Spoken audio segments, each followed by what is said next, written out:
Marikoy, mga wifey at lahat ng pagod pero di susuko. You are watching the very first episode of Ayoko na pero joke lang. I am Momshi.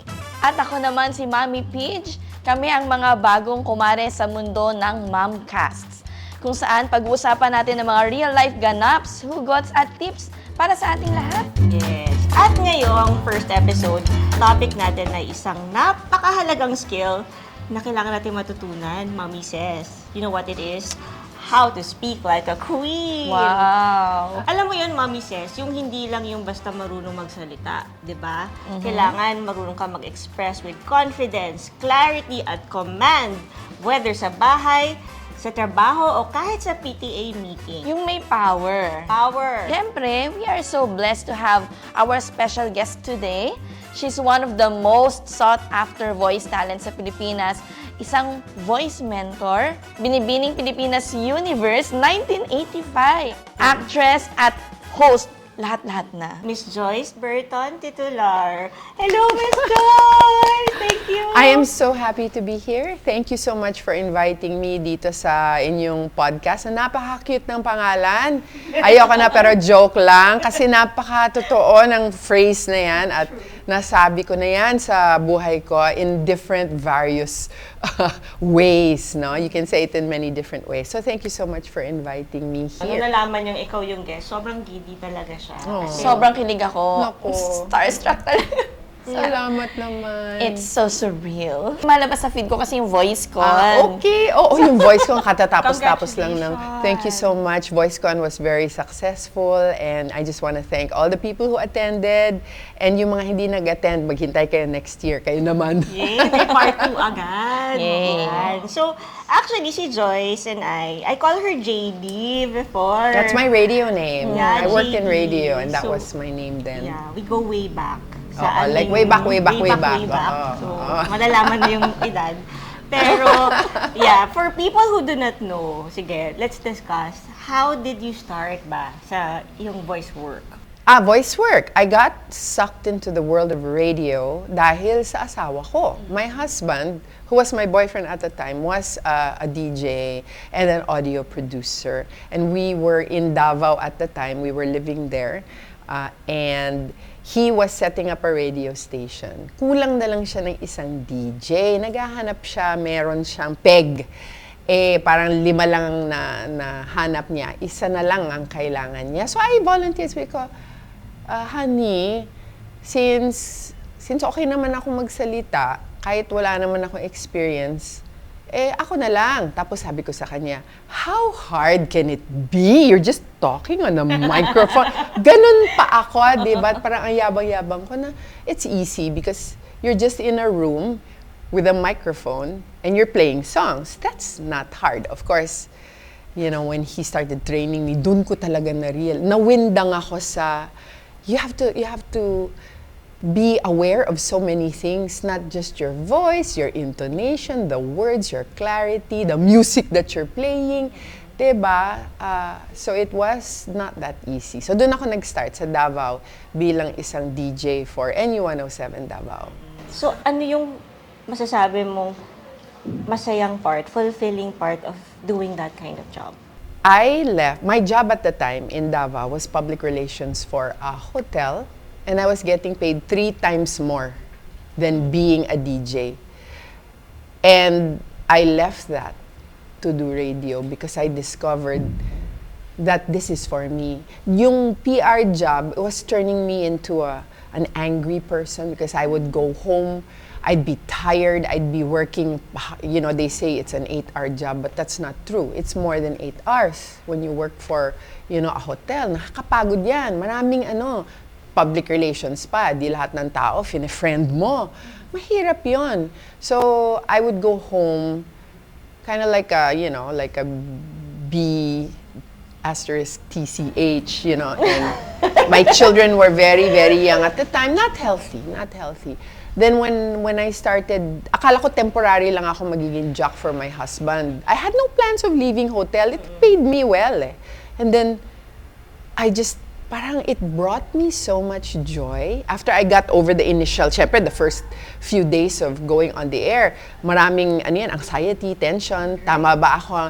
But when I got past that, I was bitten by the radio bug. And I was warned, if the radio bug bites you, you will not be able to leave it. And sure enough, I was not able to leave. Even if the hotel was paying me so much more, dito na lang ako. Because it made me fulfilled. It made me happy. Parang I was built for the job. And so, iniwan ko yun. And buti na lang I did. Kasi, moving forward, lumaki yung horizon ko kasi after the first, let's see, 2 years in Davao, tapos bumalik kami sa Maynila, doon naman, nag-newscaster naman ako sa radyo din. After 2 more years in Manila, I started auditioning for radio commercials. Took a while 2 years of auditioning until finally kinuha ako na isang malaking soap brand. Shampoo. Isang malaking shampoo brand. Alam niyo kung ba't nila ako pinili? Kasi yung original choice nila, nanganganak. Nanganganak, kaibigan ko, trained by my husband, si Kare. Kare was giving birth. She was also a newscaster and trained nga by Ron. And so, Joyce, ikaw yung second choice. Nanganganak si Kare, kaya ikaw na. So I got my first big gig because my friend was giving birth.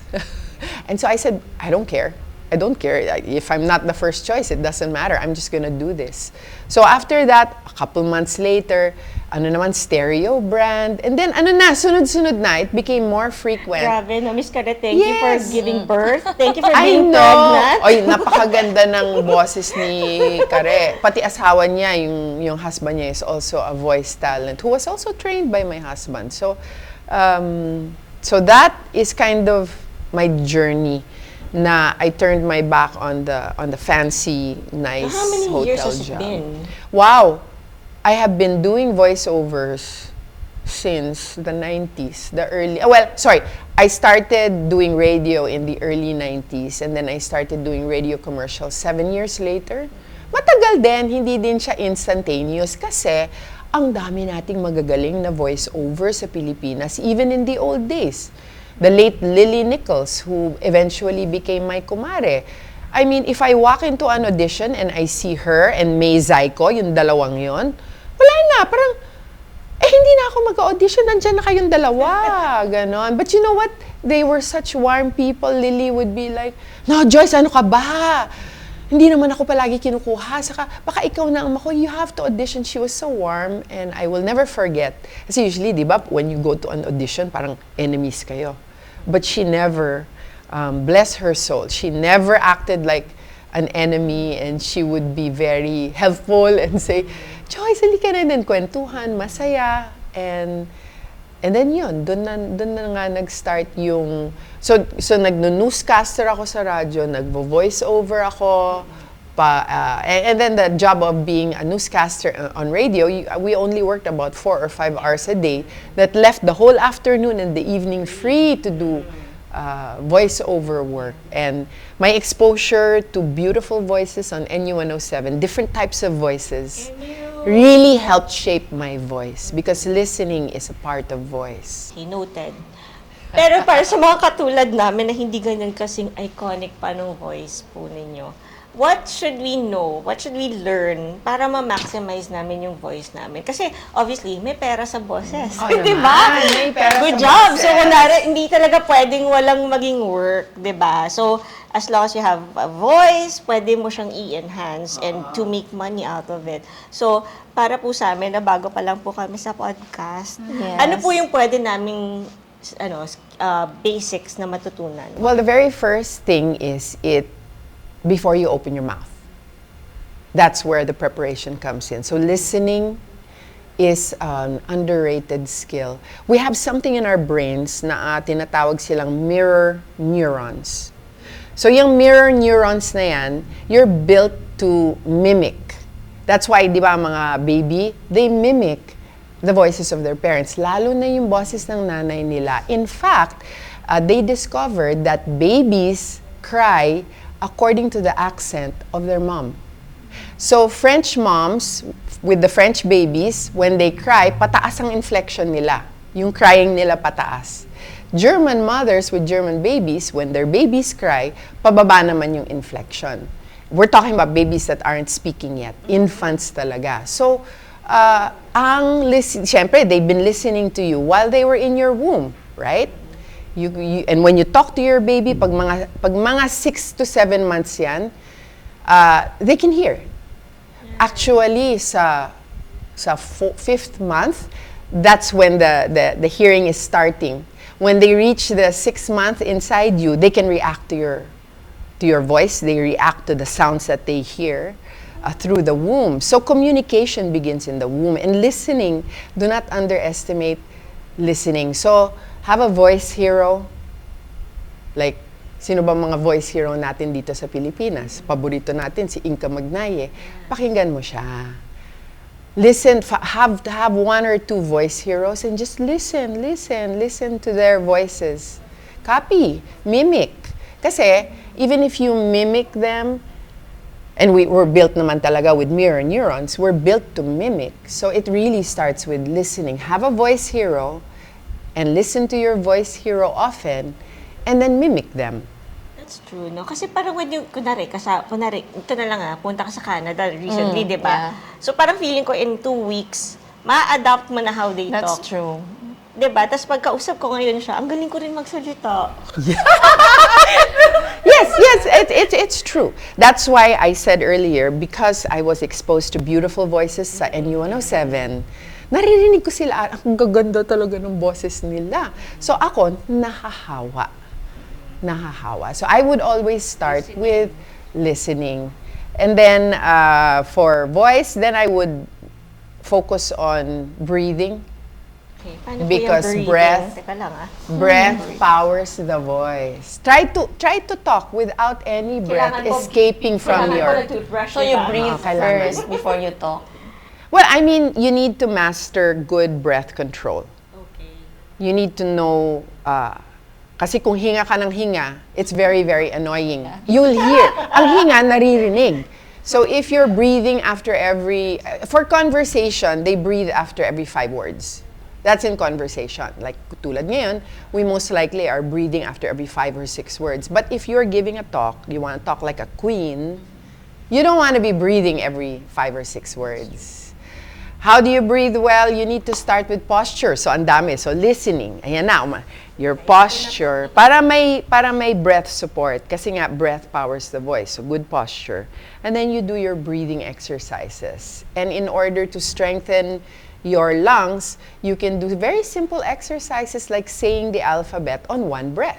You know, you take 1 breath, Parang swimming. A, B, C, D, E, F, G, H, I, then until you know, go. Then paulit-ulit lang. Kung lumalakas na ang breathing, of course, we're not gonna, hello everybody, how are you? Welcome to my podcast. This is, hindi naman ganon. But you don't do it that way. But it's an exercise to strengthen your intercostal muscles, which surround your ribs and your lungs, to really help you take a good full breath.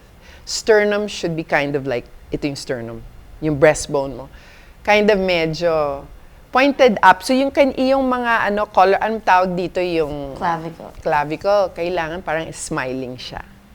So if if you're seated and you really want good posture, kunwari, nasa boardroom ka, you're in a meeting, you want to sound like a queen, you want to sound like you know your message, you scoot your butt all the way to the edge of the chair. Ay, You scoot it there like that. Automatic good posture ka. Automatic na yan. Di ba? Oo nga, no? Ay, oo. How do Automatic. we make our clavicle smile? Smile. Just imagine that. Yan, slight lift of the breastbone. Yeah. And then you will have, and this is only for the exercise part. When you're already in front of people speaking, hindi naman nakaganon ka kasi you will look stiff. That part where you take deep breaths, you breathe in for 4 counts, exhale for 6 counts, that's for your exercise. And then when you go in, you just scoot up forward, sit on the edge of your seat. Automatic, good posture yan. And then, be normal because ang weird kung ganyan ka palagi, you'll feel stiff. So you need to be moving while you're speaking because you're looking at all the people in the table habang kinakausap mo sila. So, there are a lot of things you need to be aware of even before you open your mouth. So, yung breathing, listening, posture. And then, when you start speaking, kunwari, magaling na yung breath control mo, then you'll have an easier time choosing where do I breathe, diba? Where do I not, So not it's just breathe. like singing also, na Actually. parang singing and swimming, kailangan mo ng good support. Oo. No? Kailangan talaga ng good support. And you need to, I know in our country, especially yung mga hosts natin, mahilig sumigaw. Oo. So, we need to learn that shouting is not necessary, that you can still have a nice, vibrant voice na buhay na hindi ka sumisigaw. Dahil shouting, if you talk to voice doctors, they will say shouting is the number 1 or number 2 thing that will damage your voice. So, isipin mo kung host ka, kiddie party, di ba? Ang ingay-ingay. Di ba pag maingay, you tend to speak louder. It's called the Lombard effect. And everybody, we all naturally speak louder pag maingay yung environment natin. So when we're speaking louder and we're using more volume, too much pressure on the voice, di ba? So, naiipit na ang vocal folds mo. And then, syempre, may limitasyon naman yung, mas muscular din yung vocal folds eh. May limitasyon yan. Straight siya masyado. Our vocal folds are just as big as our pinky nail. Isipin mo yon, and it can make all kinds of sounds. Ang galing, no? Diba? Napakaliit lang na muscle, pero nakakapaggawa ng kung ano-anong klaseng Nakakabigay ng sound. racket, no? di ba? Diba? Nakakapag-count. The voice can also be very calming. So, like the mother's voice, if she mag-hum lang siya sa anak niya ng lullaby, bababa ang heart rate ng bata, marirelax yung bata. May epekto talaga ang boses. Totoo. Kasi yun nga, di ba, pag kunwari may nadapa. Balik tayo sa posisyon natin na komportable, di ba? Balik tayo dyan. Balik na po yung normal na. Normal na, oo. Hindi kasi di ba kunwari nadapa yung bata, di ba? Tapos mag-react siya according to how yung reaction natin sa kanya, yung tunog natin sa kanya, kung mukha tayong worried, mukha tayong relaxed, saka siya iiyak pag feeling niya Yes. stressed, ganyan. Miss Joyce, aside from shouting, may mga iba pa bang bawal para maalagaan namin yung voice Whispering. namin? Do you know that whispering is as bad as shouting? Really? Yes. Whispering, yung ganyan.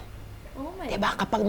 Pag may sore throat ka, kunwari, you got sick, na your throat is affected, nawalan ka ng boses, huwag ka na magsalita. Huwag ka na magkanyan. Mas worse. Parang shouting lang yan. It does damage to the vocal folds. So avoid nyo yung, imbis na mag-whisper ng ganyan, kunwari wala po kayong boses, hum. Humming is like giving your vocal folds a spa or a massage. So pag wala ka ng boses, huwag ka na magsalita, mag-hum ka. Kasi if you look at vocal folds, they have cameras that they can put up your nose. They will look at your vocal folds.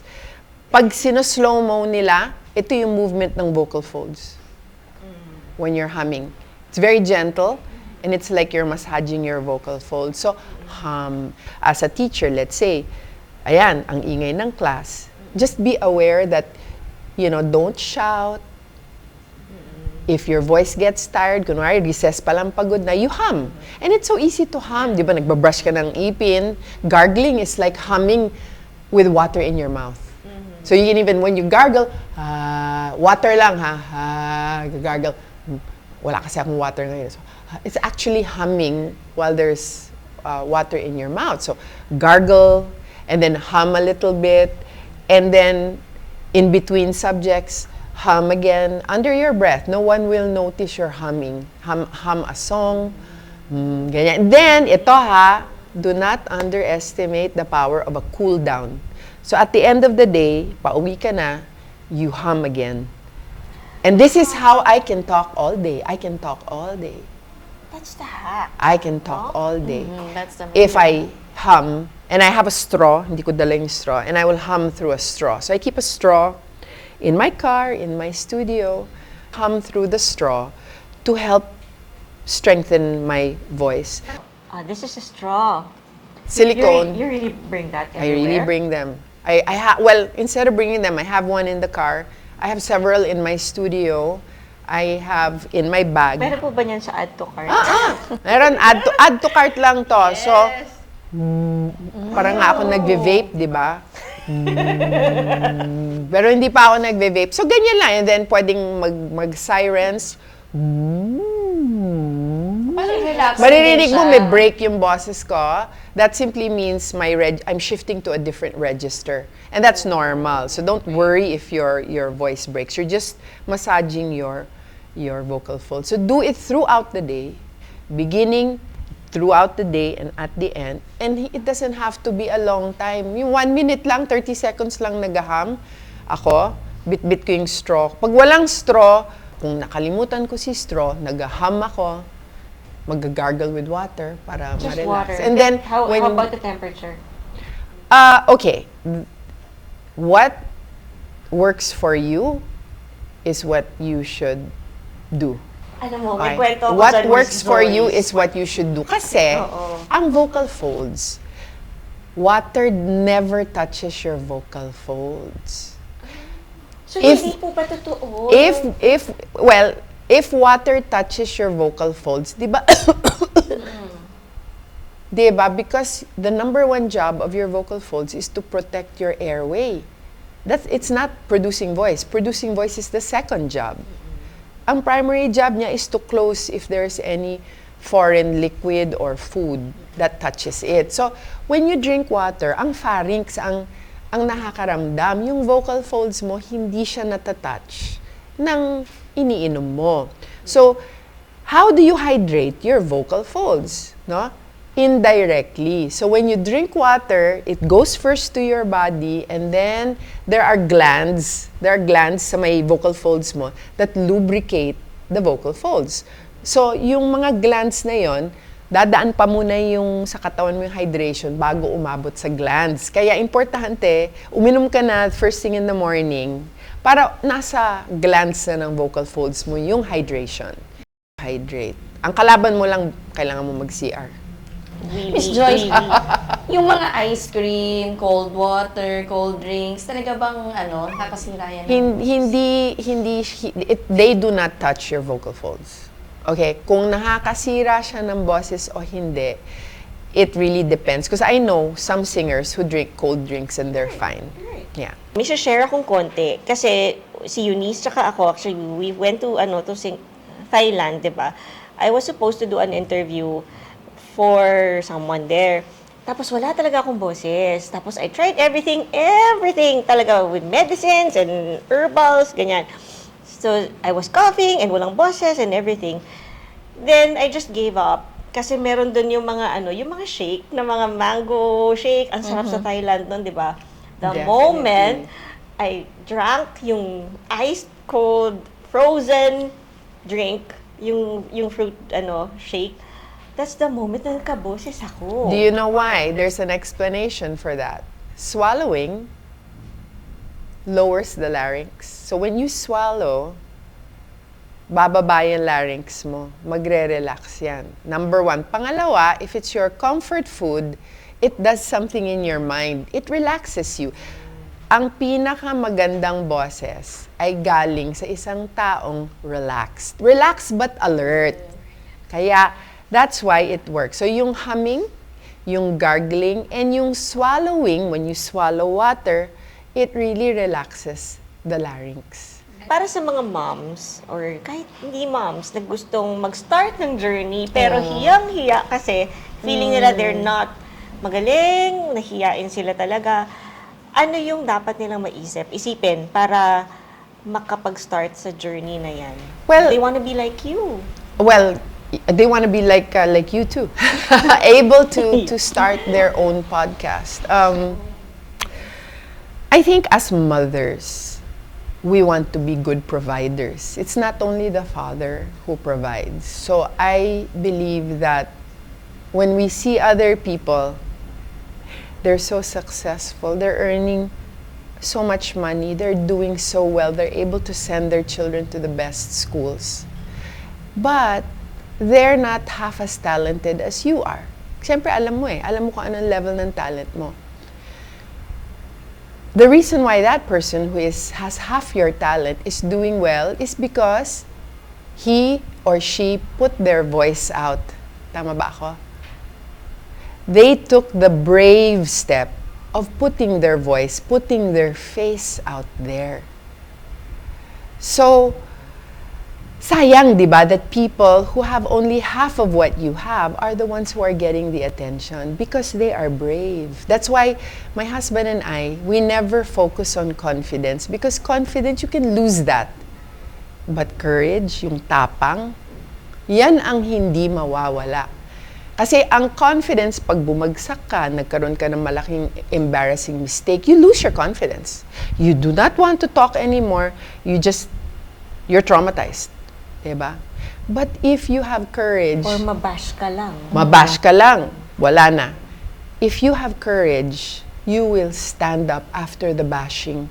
You will stand up after the embarrassing mistake and you will do it again.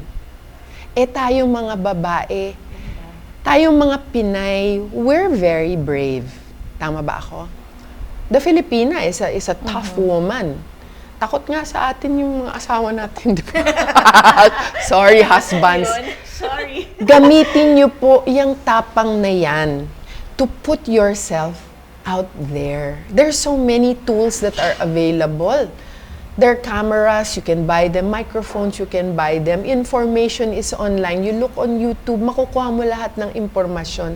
Ang hindi mo makukuha doon ay yung courage. Yan ay hahanapin mo talaga sa loob mo. Inspired by your children. When you look at them, di ba? Hindi ka ba magkakaroon ng courage dahil mahal mo sila? So yan lang ang masasabi ko. There is a cost to not using your voice. May kabayaran yan pag hindi nyo ginamit ang boses nyo. You will lose opportunity. Diba? Kung hindi mo ginamit ang boses mo, may malaking job interview or whatever, dahil nahiya ka, hindi ka na nag-apply, paano kung swak na swak ka para sa job na yon? Di nawala. Relationships. You lose relationships because you don't know how to communicate. You don't know how to use your voice. Nahihiya ka, so hindi ka na lang magsasalita. So you lose a relationship. Because voice is the water that waters relationships. It will not grow if you don't talk to the people you love. So I would really focus on the courage that is already inside you. The voice, it's already inside you. It's there. You just need to unlock it. So when I coach people, I'm not teaching them. I'm not giving them a voice. It's there. May nagaharang lang, may nagbablock. And usually, courage will help you unblock that. Kaya yun talaga ang advice ko sa mga mommies na gustong sumakses. Step by the step. Step by the Oo step nga. tayo. Ang ganda nun. Gustong-gusto ko yun, Miss Joyce. Yes. So, yung mga taong, eto na, mga mommies na naging brave na sila. Brave Feeling ko enough pareho na tayo sila. ng Oo, yun na nga eh. Brave na sila. Magka-bias talaga Gusto na talaga nilang mag-start. Pero, medyo kinakabahan. Paano ba maging confident yung pagsasalita kapag kinakabahan ka? Sometimes kasi, Yeah, di ba, yeah. the nerves will... Oo, pinipilit mo naman kaso kinakabahan ka talaga eh. Prepared ka na. Yeah. Well, Ron and I talk a lot about public speaking anxiety, which actually falls under social anxiety. Kasi public speaking anxiety is just part of social anxiety is the big umbrella. So, anxiety, we need to deal with anxiety. Ano ba ang mga drivers ng anxiety? Bakit ang bilis mong matakot? Di ba? Makikipag-usap ka lang naman sa camera. Hindi ka naman hinahabol ng T-Rex or ng saber-toothed tiger. But, guess what? When you feel anxious about the camera, it's the same anxiety na as if hinahabol ka ng T-Rex. Your nervous system cannot differentiate between public speaking and an audience and the T-Rex that's chasing you. For your nervous system, pareho lang yan. anxiety is anxiety is anxiety. So you need to learn how to avoid the things that drive anxiety. Kasi ayaw mo namang gatungan yung, di ba? Of course, kahit sino, speaking in front of an audience, there will be a level of anxiety. What you need is an ability to channel the anxious energy and shift it from fight or flight, yung hinahabol ka o natatakot ka, to closer to rest and digest, where you're comfortable, you're relaxed, but you're alert. So gusto mo nandun ka sa tinatawag namin ng husband ko na sweet spot. How do you get down there? You stop doing things that drive anxiety, like shallow breathing. Shallow breathing drives anxiety. Pag nagsuscroll ka, ewan ko kung napapansin nyo, pag nagsuscroll kayo, do you notice that you hold your breath without really? Yeah. When you're scrolling, observe nyo po yung breath nyo. At one point, you're holding your breath. Breath holding is a driver of anxiety. So pag napansin nyo, I'm holding my breath. When you're watching Netflix, you hold your breath because you're in the story. Parang Ganun. nagko-concentrate. If you're doing laptop, you hold your breath. May natanggap kang email na galing sa boss mo, like, anong email yan? Mukhang galit yung boss ko. So, you hold your breath. So that drives anxiety. So when you notice, I'm holding my breath, yan, deep breathing na. Take it. And ang tinuturo namin for breathing, we have something called foundational breath that Ron and I always share, where you breathe in for 4 counts. 1, 2, 3, 4, inhale. Exhale for 5, 6, 7, 8, 9, 10. 6 counts for exhalation. Kasi relaxation is found in exhalation.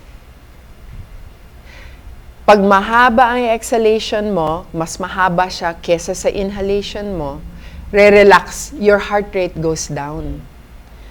You will feel more relaxed. So do foundational breathing or mga exercises na ang haba-haba ng exhalation. That can really bring your nerves down. And do this every day. Don't just do it before your podcast. Find pockets of relaxation during the day where you stretch, you stand up straight, you fix your posture, you look at the horizon, you step out, tumingin ka sa malayo kasi when you look at the horizon, your eyes are telling your nervous system, you're safe, you're okay. But if your eyes are always looking down, nakaganyan ka kasi, yung posture mo nakaganyan, your nervous system is telling your body you are in sadness. Kasi yung posture di ba that's the posture of a sad person? Tanggalin mo yung phone. I look sad, right? So, kung ganyan ang posture mo buong araw, I'm not saying don't use your phone. Of course, we need to use our phones. What I'm saying is, in the middle... Makakatulong pa ba yung phone nakaganon? Makakatulong yan, pero ang mas maganda, you take 5 minutes. Every hour, you take 5 minutes and stretch out. Go out and look at the sky. Look at the horizon. Look out the window. Di ba nakaka-relax yun? Tumingin ka sa labas. Automatic. Do not take it for granted. I'm telling you, the pockets of relaxation through the day, take advantage. Actually, practical advice sa mga mommies na ito na-gather ko na yung yung courage ko. I'm gonna do this. Ano po yung pwede nilang mga jobs na pwedeng like maximizing their voice? Can they is there like an agency for voice-over talents where they can audition, yung mga ganyan? Oo. Is there such a thing? Yeah, there is. Or can they enroll sa workshops mo? Importante ang training. Oo. So, if I were you and you feel na may gift ka sa speaking, di ba, or you want to develop your speaking, get training. There are many different courses, may mga online courses pa, pero alalahanin nyo na ang speaking ay katulad ng swimming yan. Pag binasa mo ang libro ng swimming, makakapag-swimming ka ba? Hindi. You need to jump in the swimming pool and do it. So same thing with voice and speaking and public speaking.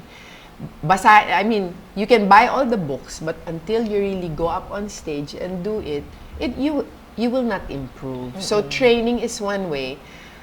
Question ko pala, can anyone do this? Like, meron bang specific voice na needed para maging host ka or maging Dati voiceover? Dati yon. may tunog kasi dati talaga ang sinasabing radio voice, may tunog, no? Pero ngayon dahil it's all on the internet, no? Kita ka na hindi boses lang di ba? Radyo boses lang. So, very focused on beautiful voices. But now, because the whole person is seen, there is this shift toward natural sounding voices. So, mas prefer ngayon ng mga generation yung natural voices. So, the trend of having a big, beautiful, deep voice.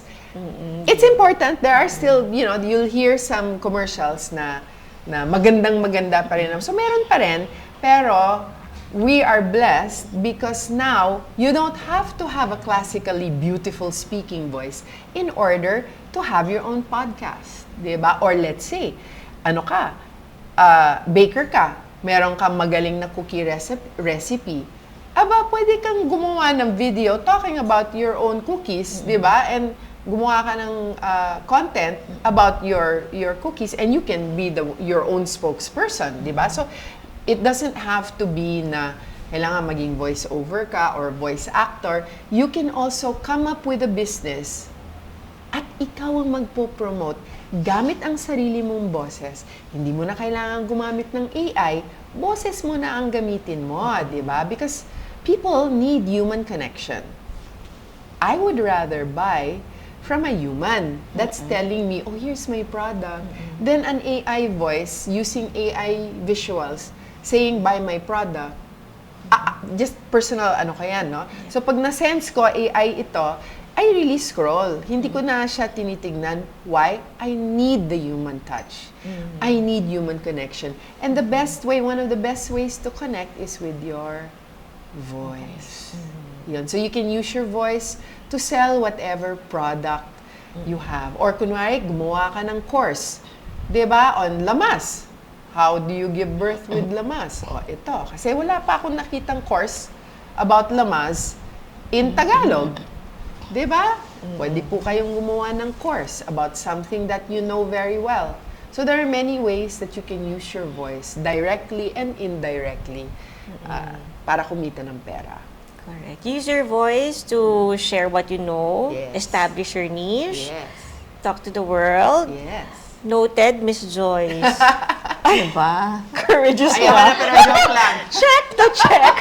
Courageous na tayo. Laban na laban. Ayan. Another way na pwede mong gamitin ang boses mo para kumita is to make meditation videos. Diba? Kasi wala din ako meron din mga nagme-meditate in Tagalog, pero iilan lang So kung feeling mo magandang boses mo, you can make meditation videos and you can sell them. Like for example, kung meron kang meditation package of 5 meditations, you sell it for 300 pesos. Kung 100 ang bumili sa'yo, di magkano na ang kinita mo? 300 times 100, 30,000 ba yun? O, diba? So, and you don't need anything fancy. Ilagay mo lang sa Google Files. Pag nagbayad sila, ibigay mo yung Google File link. Ano lang, make sure it's secure na hindi basta-basta pwede i-share. Madali naman matutunan tong mga to. So, you can earn that way. And in fact, I have a meditation para sa mga mommies ngayon. If you are so stressed and you're so anxious, I have a meditation that will help you breathe and relax and be chill para hindi ka na fight or flight. Nandun ka na sa tinatawag na rest and digest. So, it's... How can we check out yung meditation? I'll give the QR code. Just scan the QR code and you can access my meditation. It's for free. It's for free? Of course. Wow. Oo naman. Siyempre. Paano naman di ka marirelax sa boses ni Miss Joyce, di ba? Parang angel. Salamat. Parang diretso sa pagtulog na to. Oo. Pwede actually because I know moms are very busy. Napagdaanan ko din yan, dalawa ang anak ko. They're both already grown up. My daughter's married na. But I remember the early years na halos wala akong time. So itong meditation na ito, pwede mo siyang pakinggan right when you're about to fall asleep beside your baby, and then you can listen to it. But syempre, pag nagising si baby, priority si baby. You must take care of your little one.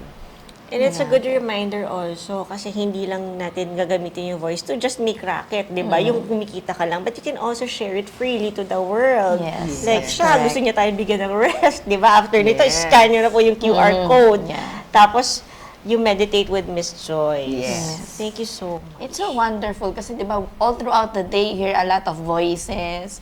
Parang ang sarap matulog or magpahinga. You will end your day with yung diba, voice ni Also, Miss Joyce. ano kasi, when you're about to go to sleep, you hear all those voices, parang nagre-replay sa ulo mo, tapos meron ka pang inner voice.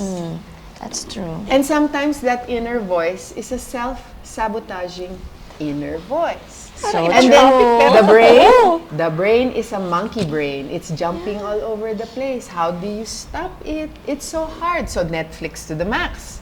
Pero hindi ka naman makatulog kasi yung Netflix is blue light Blue di ba? light. So yung katawan mo hindi naman makatulog. Meditation, listening to meditations can really take your eyes off. You close your eyes and you just listen to a short meditation and it really can relax you. Kahit paulit-ulit mong pakinggan yung meditation na yun, ano mo lang, ang tawag ng i-loop mo, and then you really can relax. Because your eyes are not focusing on blue light or, diba, or a TV screen which will keep you awake or doesn't really give you true rest.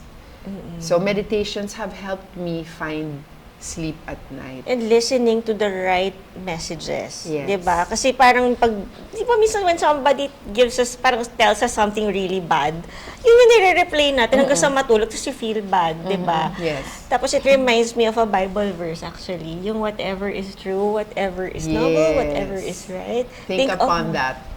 these Yes, things. and so I make Oo. sure my meditations bring you back to the real voice that you should listen to. Not your self-sabotaging voice, but the voice of God. Because when you listen to His word, He will tell you the truth. Diba? Hindi naglalay si God. He is sovereign, He is great, and He loves us. He loves our identity, di ba? Yung DNA natin, yung thumbprint natin. There is also the voice print. Do you know that my voice print will be completely different from any other voice print of any other human? Because God gave us that identity. Meron nga akong narinig na isang pastor na sabi niya, ang theory niya, ang theory niya, God gave you a unique voice because He wants to hear you use it. So when you pray aloud, not just in your heart or in your mind. Although, malalaman din ng Diyos kung ano ang nasa isip at puso mo, di ba? But when you vocalize your prayer, you're using the voice print that He gave you, and He can really hear you because vino-vocalize, ginagamit mo yung boses na binigay niya sa'yo na unique para kausapin siya. Ang ganda. Diba? Yes. Ang ganda So nun. the voice is really, I am telling you, it is your identity. It is your fingerprint in the air. When you release, and unfortunately, pag nag-release ka na ng salita, hindi mo na pwedeng kainin yung sinabi mo. So, kailangan magaling ka sa pagsabi ng sorry. Kasi lahat naman tayo, we will release the wrong words even to our own children. Ako, nasigawan ko na yung mga anak ko. Nasabihan ko sila ng mga salitang hindi maganda. So, I have learned how to say sorry. At hindi yung sorry, not sorry. Sorry talaga. Totoo. Diba? I'm wrong. I have no excuse. Mali talaga yung sinabi ko. I am truly sorry that I said that. And then, that's it. Hindi na yung, kasi ikaw Di ba? Pinapass mo yung blame. Kasi ikaw kaya tuloy, sinabi ko yun. Kaya sorry na. Wag ganun. Kasi yun ang sorry, You not didn't sorry. mean your words. Yes. So, your voice is so important to who you are. Grabe, parang voice con levels tayo today, Ma'am Shi. Voice con level / Voice church. voice con levels to. So Miss Joyce, thank you so much for teaching us all of all of that na shinare mo po. So, probably after this, we'll start practicing na. Mami, Mag-hum na tayo. I have straws for you. I'll give you straws. May dala ako para sa inyo. Gamitin na agad natin yan. And excited na po kaming i-scan yung QR code for the meditation. Thank you. Thank you so much po. Yeah, and can you invite them where they can follow you po sa social media? Oh, check out VoiceCon PH. It's on Facebook. We're also on Instagram. Just follow us there for what's going to happen for next year's VoiceCon. So kahit hindi kayo naka-attend this year, okay lang yan kasi next year we will focus on the storyteller's voice. Saka syempre, throughout the year, we will be announcing smaller workshops for voice. And we will also be posting short videos on strophonation, ang tawag dito, and other vocal exercises to help you find your queen voice. Queen. Wow. Queen voice. So we Thank can all be queens. Yes. The queen of your home.